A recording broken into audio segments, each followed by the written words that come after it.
I will probably get some points taken away from this. I'm Microbiome of Storychick, and this is take 4. I'm sorry. Okay. I wanted to open with a story, and I forgot that I wanted to do that. My favorite story of all time is The Secret of Happiness. It's a Sufi Muslim story from Turkey, and it is a story of Nasruddin. Nasruddin is a great and famed philosopher, and well known not only just for his wisdom, but also for having some personality quirks that people have dealt with over the years. One student set out to find Nasruddin, and he searched for years. He searched high, low, deserts, mountains, valleys, all over the place, and finally found Nasruddin in the marketplace of a small town, sitting on top of a pile of banana peels. Now, it speaks a lot to the nature of Nasruddin that no one asked why. But the student went up to him and said, "Oh, great Nasruddin, I have one question for you, and I've been searching for you forever to answer this one question. Please, what is the secret of happiness?" Nasruddin sat for a minute and thought for a bit, and said, "The secret of happiness is good judgment." "Okay," said the student, "but how does one attain good judgment?" "Experience," said Nasruddin.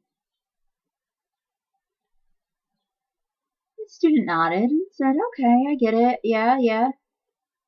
How does one get experience?"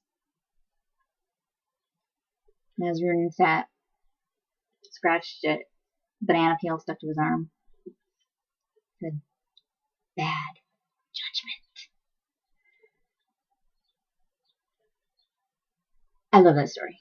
And partly because it talks about how we need to fail sometimes, and like the 3 takes before this one, and make some mistakes before we can move on and become what we're truly destined to become, and become happy.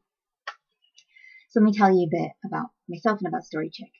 I am the oldest of 3 siblings. I have a middle brother who is a wire artist in Rhode Island, not Providence anymore, and little brother who is a drummer and a part-time chef. And I worked in 20 years for 20 years in market research in very, very corporate roles. And I realized a little while ago that that wasn't the place where I was going to feel truly happy and fulfilled, and I needed to realize that was some bad judgment and move on. I created Storychick. The mission of Storychick is to build and strengthen communities using story. And I consider myself a storyteller. Sometimes I tell stories like The Secret of Happiness. More often than not, though, I am gathering the stories of everyday people and sharing them. Gathering and sharing much more than just telling. And it's about the listening and the telling, not just the telling. Stories have this amazing power that when you hear someone's story, even if you have no idea who they are, when you hear their story, you realize that a connection forms. You realize that you have these commonalities, these common threads that connect you to this person, no matter what the difference in your backgrounds, because you're human, and there are fundamental human things that happen to everyone, and that make us able to share our stories, and to communicate, and to function across all these crazy different boundaries that we've created. So I gather these stories from people all throughout a community, trying to focus, especially on the parts of the community that don't have a strong voice. And then I share them in an environment where people can't use their biases to judge the person before they hear the story. So they actually have to listen to the story. Once you listen to the story, a connection's made. And once that connection is made, then your community is stronger. You can't deny that there's something there. And once you can't deny that there's something there, then you can start to understand why the differences that exist. I get really excited about this because I really truly believe that if you go into a community that has problems, that by gathering and sharing the stories, you can solve a lot of those problems. You can fix a lot of what's wrong. You can bring peace. Now, it's not going to work for everything. I realize that, it's not unicorns, poop, and rainbows. It's not going to put down weapons all over the world. But it can help us come together as stronger communities to fight the really evil things that are out there. In Rochester, New York, we have serious issues with poverty and a poor education system, and our children being ground into the ground by these two things. And using stories, we can come together as a single community to fight for better jobs, better training, better education, and pull ourselves up as a single community out of that mess. This is what I love. This is what I'm passionate about. This is the craziness that I've bought into.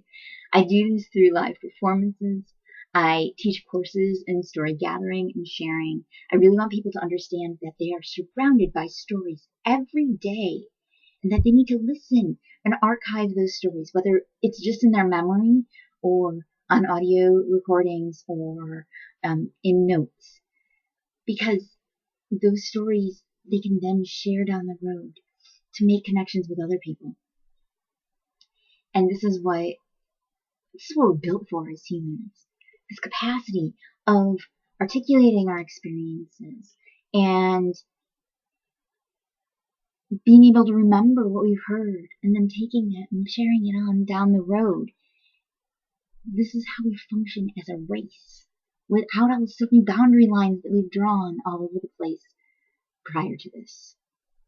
The other part of Storychick is the craft side of the business, and I need to spend more time on that. But right now it's a little bit of a side project. I'm focused on gathering and sharing stories and getting the word out and converting people to the cause. And then I'll do the craft business a little bit on the side. And I know that's not the best model, but that's where it stands right now in terms of the time that I have and what I really want to devote myself to. That's Storychick, and hopefully this isn't 10 minutes long.